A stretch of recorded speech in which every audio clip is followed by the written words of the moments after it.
আসসালামু আলাইকুম, আমি নুজহাত সাদিয়া। আমি রংপুর মেডিকেল কলেজ থেকে এমবিবিএস পাস করেছি 2019 সালে এবং 2020 সালে আমার ইন্টার্নশিপ কমপ্লিট করি। আমি এই বছর 2024-এর ফল সেশনে ন্যাশনাল তাইওয়ান ইউনিভার্সিটিতে এমএসসি ইন গ্লোবাল হেলথ প্রোগ্রামে ফুল ফান্ডেড স্কলারশিপ নিয়ে পড়তে যাচ্ছি। আমার এমবিবিএস এর পরে একটি রিনাউন্ড কর্পোরেট হসপিটালে জব করি এবং আমার টোটালি ওয়ার্ক এক্সপিরিয়েন্স হচ্ছে 3.5 ইয়ার্স এবং এটা পুরোটাই হচ্ছে ক্লিনিক্যাল সাইডে। আমার প্রোগ্রামটা হচ্ছে রিসার্চ বেসড এবং আমার বেসিক্যালি কোনো জেনুইন রিসার্চ এক্সপিরিয়েন্স নেই। আমি 2022 সালের শেষের দিক থেকে 2023 সালের ফলের জন্য অ্যাপ্লিকেশন করা শুরু করি এবং আমি 23 সালে কয়েকটা ইউনিভার্সিটিতে অ্যাপ্লাই করি এবং সেখানে আমার রিজেকশন আসে এবং সেইখান থেকে আমি বুঝতে পারি যে অ্যাকচুয়ালি আমার সিভিটাতে আমার যা যা এক্সপিরিয়েন্স আছে ওইটা গুছানো নেই ঠিক মতো এবং আমার experience research experience as well as SOP এটা হচ্ছে আমার সবচেয়ে উইক পয়েন্ট। তো এই জিনিসগুলো ডিটেক্ট করার পরে আমি 2023 সালে সিভিটা ইমপ্রুভ করার জন্য কয়েকটা ট্রেনিং করি, কয়েকটা কোর্স করি এবং ইন দ্য মিন টাইম আমার এসওপিটাকে ইমপ্রুভ করার জন্য আমি গাইডেন্স খুঁজতে থাকি।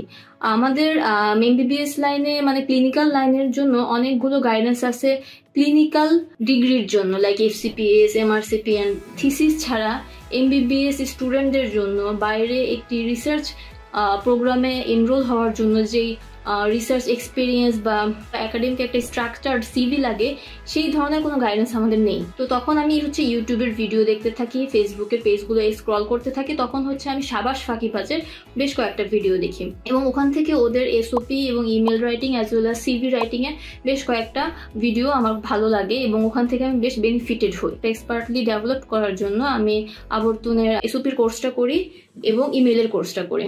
আমি বর্তমান যে ন্যাশনাল তাইওয়ান ইউনিভার্সিটিতে যাচ্ছি সেখানে আমি আমার স্প্রিং সেমিস্টারও অ্যাপ্লাই করেছিলাম কিন্তু ওখানে আমার রিজেকশন এসেছিল। যখন এই রিজেকশনগুলো আস্তে আস্তে পরে আমি হচ্ছে আমার প্রত্যেকটা এসওপি এবং প্রত্যেকটা ইমেল আমি হচ্ছে আমার সাবাস ফাঁকিবাজ থেকে বারবার এটা রিভিউ করে নিচ্ছিলাম। তারপর হচ্ছে আমি 24-এর ফল সেশনের জন্য 9টা ইউনিভার্সিটিতে অ্যাপ্লাই করি এবং 9টার মধ্যে 7টা ইউনিভার্সিটিতেই আমার আলহামদুলিল্লাহ অ্যাকসেপ্টেন্স আসে। এর মধ্যে জন হপকিন্স ইউনিভার্সিটি এবং university Alberta and KIT royal tropical institute হচ্ছে ওয়ান অফ দ্য সিগনিফিকেন্টস এবং আমি ন্যাশনাল তাইওয়ান ইউনিভার্সিটি থেকে ফুল ফান্ডেড স্কলারশিপ পাই, জর্জ ওয়াশিংটন ইউনিভার্সিটি থেকে পার্শিয়ালি ফান্ডেড স্কলারশিপ পাই। আমার এই পুরো জার্নির মধ্যে আমি বলবো যে আমার পুরো ভাইটালটা ছিল আমার এসওপি, কারণ এসওপিটাতে হচ্ছে আমাদের আসলে অনেক এক্সপিরিয়েন্স থাকে, অনেক ক্লিনিক্যাল এক্সপিরিয়েন্স থাকে, কিন্তু আমরা কিভাবে গুছিয়ে লিখবো, কিভাবে একাডেমিক স্ট্রাকচারে লিখবো এই গাইডেন্সটা আমরা পাই না। যখন হচ্ছে আমি আবর্তনের সাথে কোর্সগুলো করলাম তখন হচ্ছে তাদের সুন্দরগুলো মানে ওয়ার্কশপের মতো অনেকটা, যে কিভাবে সুন্দর করে লিখলে, কিভাবে ওয়ার্ডসগুলো চয়েস করলে, কিভাবে আমাদের নিজেদের যেই ইভেন্টগুলোকে আমরা ইনসিগনিফিকেন্ট মনে করছি সেটাকে কিভাবে সিগনিফিকেন্টলি প্রেজেন্ট করা যায়, এই সবগুলো সুন্দর সুন্দর টিপস আমরা এই আবর্তনের ইয়ে থেকে আমি পেয়েছিলাম। আমার এই সিভি এবং এই এসওপি এটা একটা ভাইটাল রোল প্লে করেছে, অলদো আমার কোনো জেনুইন রিসার্চ এক্সপিরিয়েন্স বা খুব কোনো পাবলিকেশন বা কোনো কনফারেন্স পেপার নেই। আমি খুবই খুবই খুবই কৃতজ্ঞ আবর্তনের প্রতি এবং সাবাস ফাঁকিবাজের ইউটিউবের ভিডিওগুলোর প্রতি, যে আমার মতো রিসার্চ এক্সপিরিয়েন্স ছাড়া স্টুডেন্ট যদি এমএসসির জন্য ফুল ফান্ডেড স্কলারশিপ পেতে পারে তাহলে অবশ্যই যে কেউ আমাদের এই ভাইয়াদের গাইডেন্সে অবশ্যই যে কোনো ইউনিভার্সিটিতে একটি ফুল ফান্ডেড স্কলারশিপ অবটেন করতে পারবে।